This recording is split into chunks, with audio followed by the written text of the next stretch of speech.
Doctor Vargas Saya. Señor embajador, buenas noches. De cierto sector señalan que Venezuela obsequia cierta cantidad de petróleo a Cuba, es decir, obsequia, es decir, le entrega en forma gratuita. Dígame si esto es verdad o existe algún convenio internacional bilateral de servicios para que esto ocurra. Y la segunda pregunta, para abreviar el tiempo, es cuáles son las razones por las que el señor Ardiles, que ha sido invitado por el gobierno a realizar un diálogo, ha declinado este diálogo y por qué lo ha hecho.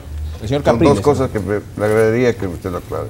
Sí, muchas gracias. Bueno, en primer lugar el tema del petróleo. Ustedes escuchan normalmente esa leyenda urbana. Hay un acuerdo de Petrocaribe que establece los mecanismos de complementación entre Venezuela, que es productor neto de petróleo, con el resto de los países miembros del acuerdo. Por ejemplo, con Cuba, nosotros le vendemos petróleo, ellos nos pagan con servicios médicos, por ejemplo, o nos pagan con servicios de asesores deportivos. Así como ese, tenemos acuerdos con Argentina o con el Uruguay, donde le vendemos petróleo y nos pagan con alimentos, carne, etcétera. Son mecanismos que se han encontrado para favorecer el comercio bilateral sobre la base de la complementación. No quiere decir que todo el petróleo se paga con alimentos o con servicios, también se paga una parte para cubrir los gastos operativos, ¿no? ¿Qué está pasando realmente en su país?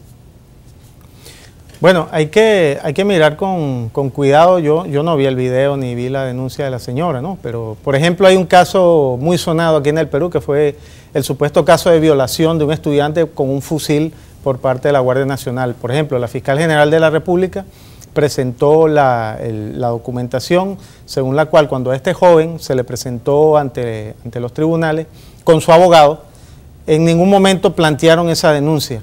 En ningún momento plantearon que había sido violado con un fusil. La fiscal dijo que la audiencia empezó a las 4 de la tarde y terminó en la madrugada. Ni su abogado ni él hicieron tal denuncia. Al día siguiente, en un medio de comunicación, el joven sale denunciando que había sido violado con un fusil. Llama la atención que ante las autoridades competentes de la Fiscalía General de la República no haga la denuncia y sí lo haga ante los medios de comunicación.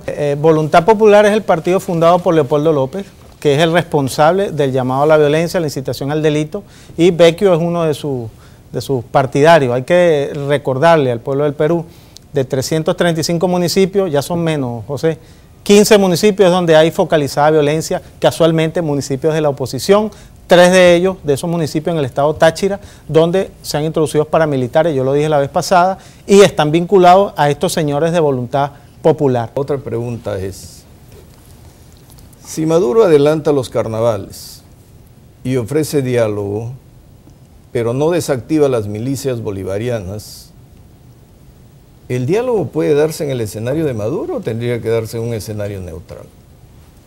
Pero ¿la pobreza existe o no existe en Venezuela? Es la última pregunta. Bueno, lo primero que hay que decir es que la pobreza en Venezuela es de 23% en este momento y la pobreza extrema 5%, una de las más bajas de América Latina y el Caribe, no dicho por el embajador, he dicho por la CEPAL. Así que desde ese punto de vista, digamos, los logros sociales son incuestionables del gobierno bolivariano. En segundo lugar, el diálogo. Bueno, el presidente de la República, la máxima autoridad, jefe de gobierno y del Estado, ha llamado a los sectores que han reiteradamente dicho que es necesario un diálogo, los ha llamado al Palacio de Miraflores a conversar, a exponer sus ideas, y no han asistido los principales líderes de la Mesa de la Unidad Democrática. Eso llama mucho la atención. Incluso yo, que he sido crítico de la CONFIEP venezolana, que se llama Fedecámara, incluso el presidente de Fedecámara fue anoche a la reunión y hizo su planteamiento y se le escuchó con todo respeto. Los estudiantes han sido convocados, la Mesa de la Unidad ha sido convocada, no asistieron. Entonces, hay que ver qué tipo de diálogo quieren ellos y bajo qué condiciones.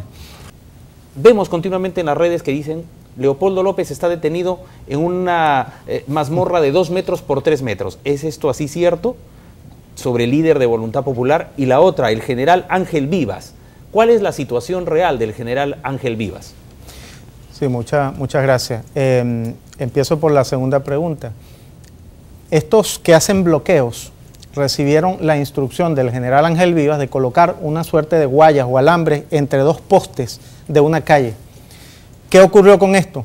Un muchacho que trabaja en un supermercado iba de noche de regreso a su casa en su motocicleta y esta gente no retiró el alambre este que les estoy hablando y el muchacho se degolló, falleció. En otra ciudad, en Valencia, ocurrió lo mismo con otra persona.